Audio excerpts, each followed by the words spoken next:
Hello, friends, and welcome back to Bible Narratives. It's good to have you here again, finding a moment in your day to reflect on things that matter. First, I hope you're well, steady, and strong. Health is one of those things we don't always think about until it reminds us. So here's wishing you good health, like a steady wind at your back. And may success come your way too, in whatever shape it takes. Maybe it's a bit of peace or a spark of joy, maybe just the sense that you're on the right path. The world has its challenges, but we keep on, step by step. Today we're exploring something timeless. It's a question that's been part of the human story since the beginning. What it means to honor those who've gone before, how we keep faith, and how we find peace in our choices. Maybe it's the choice between earth and flame, dust and memory. Whatever the choice, it's a path we all walk sooner or later. What surprising insights does the Bible offer about cremation and resurrection? There is an old truth that speaks quietly, reminding us we are dust, and to dust we shall return. In each of our lives, the question of death is there, close by and inevitable, like a shadow on a bright afternoon. When that time comes, we are faced with choices: how best to honor those we've loved, how best to honor our faith. For many, the choice has long been burial, a return to the earth, grounded in tradition, familiar in its solemnity. The body laid to rest, a final act of love and respect, something. Across time and distance, people have approached death with reverence, and these traditions are rooted in faith and custom. In biblical times, burial was not simply a choice, it was a way of life. Abraham buried Sarah in the cave of Machpelah, and Jesus himself was laid in a tomb. The earth, sacred and steady, was a place for keeping and remembering.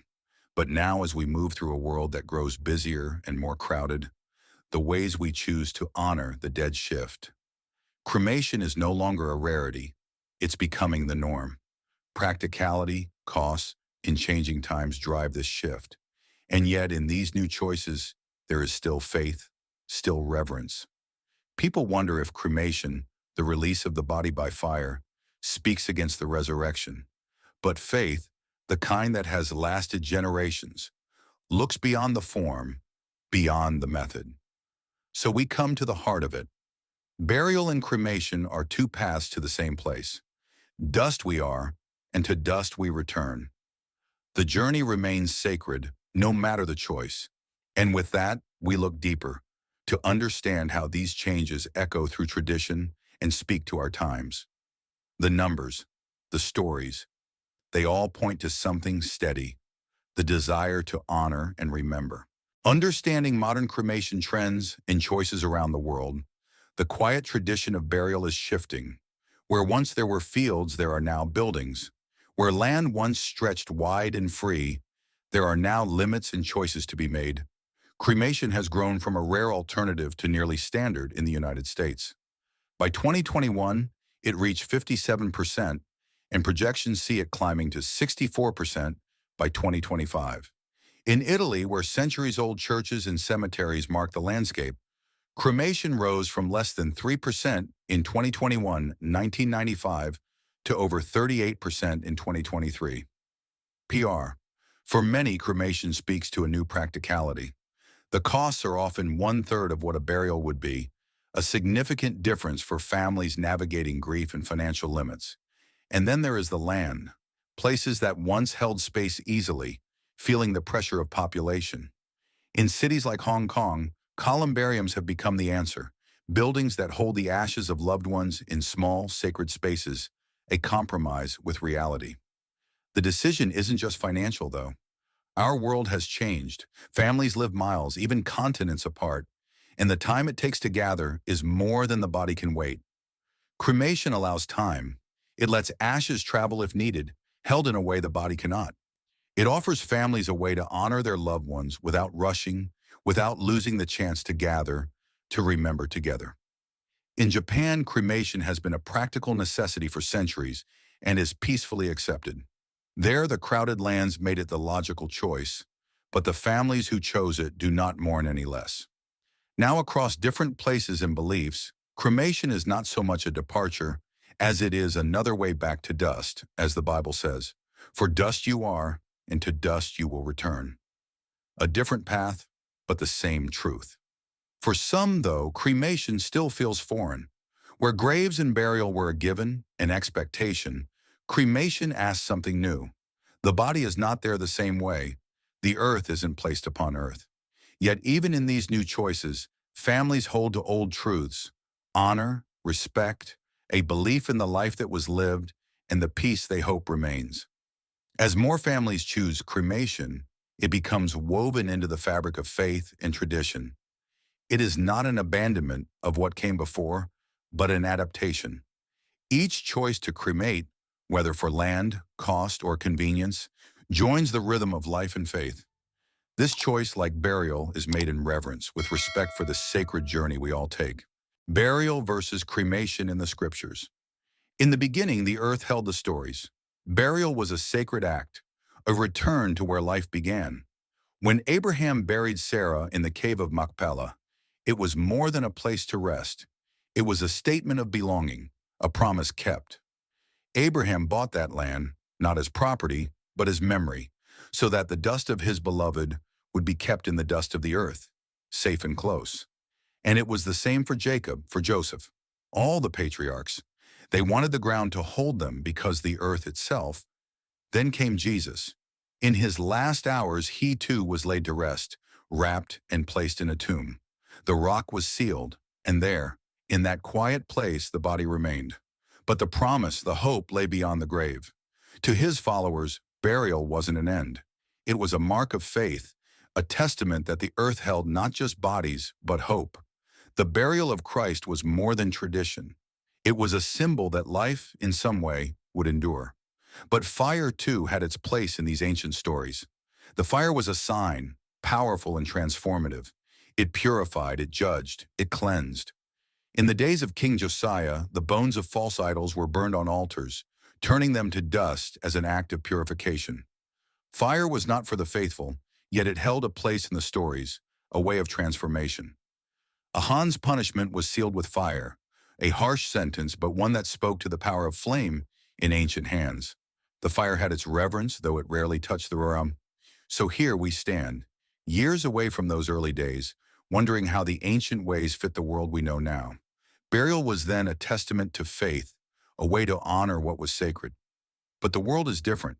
The caves that once held the dead are fewer, and the land, crowded and costly, cannot always hold us. The Bible, in its wisdom, leaves room for faith to find its way. Paul, in his letters, speaks of the body as a seed, sown into the earth with the hope it will rise anew. Burial was once a tradition, but it was also an image, a way of seeing beyond what was physical, and that is what remains. Whether by earth or fire, the promise of resurrection holds, not because of where we lay, but because of who we trust. And so, with the Bible as our guide, we see that faith endures even as customs change. The sacred is not lost in cremation or burial. It's kept in the promise, in the quiet trust that, in dust or flame, the soul finds its way back to its maker. The body, resurrection, and Christian beliefs. The body in the Christian faith is more than flesh. It is a vessel, a temple, crafted in God's image and bound to the soul. The Apostle Paul spoke of this mystery, calling believers to honor the body as the temple of the Holy Spirit. For early Christians, the body wasn't something to be cast aside or left in disrepair. It was a sacred thing, cared for in life and honored in death. And so they buried their dead in the earth, each burial a testament to the belief that the body would someday rise again. To those believers, the promise of resurrection was a hope as real as the soil beneath them. When Paul wrote his letter to the Corinthians, he used words like seeds and sowing to describe what would come. What you sow does not come to life unless it dies, he said. Burial was not just a way to rest the body, it was an act of faith, an image of what was yet to come. In those days, burial was a kind of planting, each grave a quiet promise that life would grow again. But time moved, and with it, the ways of death changed. People began to ask if cremation, the release of the body by fire, would stand against that hope. Could the body reduced to ash still rise? Was there a place in resurrection for those who returned not to earth, but to air? In this, the faithful looked deeper, beyond the form and into the heart of the promise. For Paul, the resurrection was not tied to the state of the body, but to the power of God. The body, whether dust or ash, was but a shell. What mattered was the soul and the promise of transformation. Tertullian, one of the early church fathers, echoed this, saying that God, who made humanity from nothing, could restore even what had turned to dust. To the early Christians, the power of resurrection went beyond the physical, touching the eternal. Today, the choice between burial and cremation still stirs questions of faith and reverence, but believers find peace in the words that have lasted. For dust you are, and to dust you will return. Whether by earth or by flame, the journey ends the same, bound to the promise of life beyond life. The body, sacred in its own way, returns to its maker. Faith sees beyond the form, trusting in a God who holds each soul, no matter how it comes. This belief is what binds the faithful together, burial and cremation alike. The sacred remains, not in the method but in the meaning, in the unbroken trust that the body will be made new. And so, with this understanding, believers turn to their own choices, knowing that the promise endures in ways beyond what is seen. Personal and practical considerations for funeral choices. Ultimately, choices are made in the quiet of the heart, often where faith meets practicality. For many families, the choice between burial and cremation isn't made lightly. It's a decision shaped by love, by memory, and by what the world around them demands. Burial offers something solid, a place to go, a stone to touch, a way to remember. For centuries, this has been a comfort, a final resting place to visit when the days grow heavy. But as time moves, the world shifts with it. Land that was once open is crowded now, and cities feel the press of growth. Families, too, are spread further apart, across cities and states, sometimes oceans. In America, where time moves quickly, cremation gives families a way to hold on without the rush. There's time to gather, time to plan. Ashes can wait where the body cannot. And then there is the cost. Burial comes with expenses that, for many, are hard to bear. Plots, caskets, services, each one necessary, each one dear. Cremation, in many places, costs a fraction of this. A choice that eases financial strain without lessening love or memory.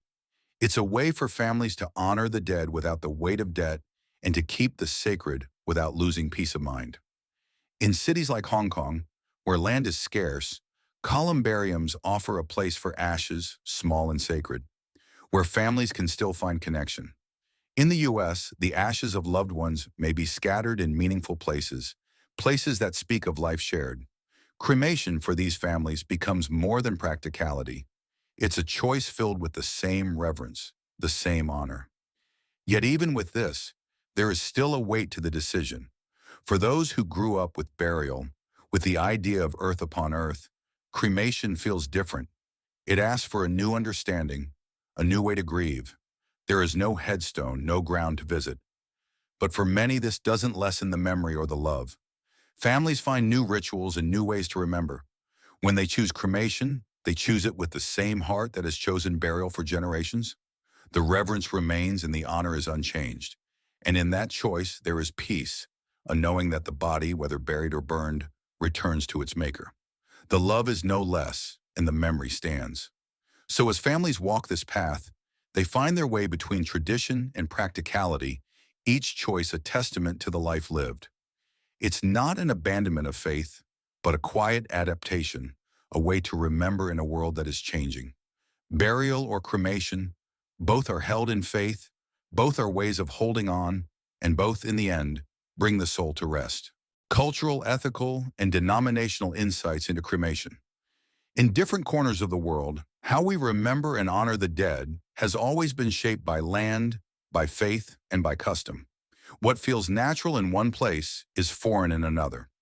In Japan, cremation is centuries old, a necessity born from crowded land and tradition. There, cremation is not seen as an alternative, but as the way. In Europe, where cathedrals stand as symbols of the old world, and in North America, where cemeteries stretch wide, burial was the familiar, the expected. But times change, and with them, customs. Across cultures, cremation is becoming more than a practical choice. It's part of the shifting rhythm of life and death.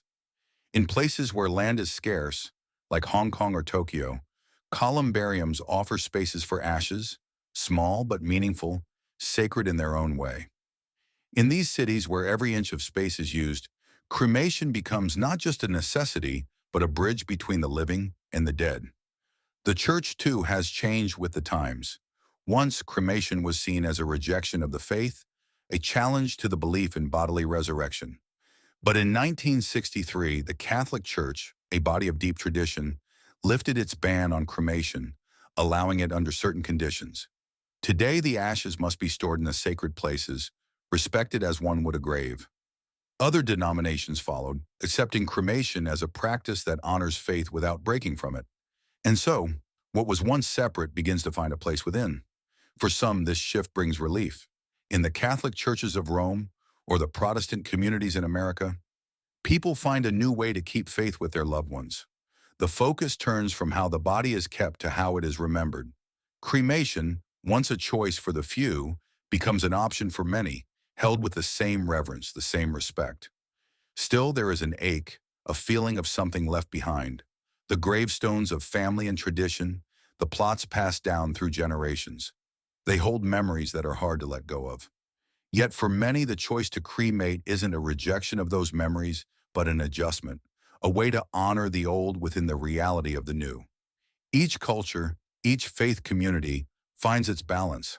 Some embrace the flame as a symbol of purification, a transformation from the earthly to the eternal. Others hold to the ground, to the belief in earth's quiet holding.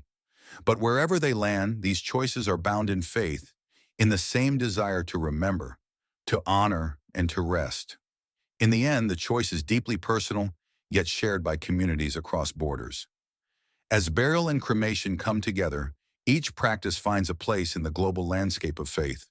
Both hold the memory, both carry the sacred, and both, in their own way, mark the journey back to God. A thoughtful and faith-based decision.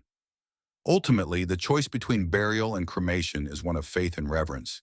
It's a decision made in quiet moments, with love and remembrance. For some, it's the weight of tradition, a return to the earth as it has always been. For others, it's a practical step, a new way to honor the old, shaped by the world as it is now. But at the heart of each choice is the same desire, to remember, to honor, to keep faith with those who came before. Burial holds a certain comfort, a familiarity that speaks of generations.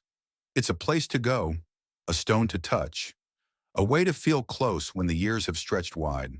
For families, the grave is a place where memory feels solid, a ground where grief can rest. And for those who choose it, burial is more than tradition. It's a way to hold on, to keep the bond.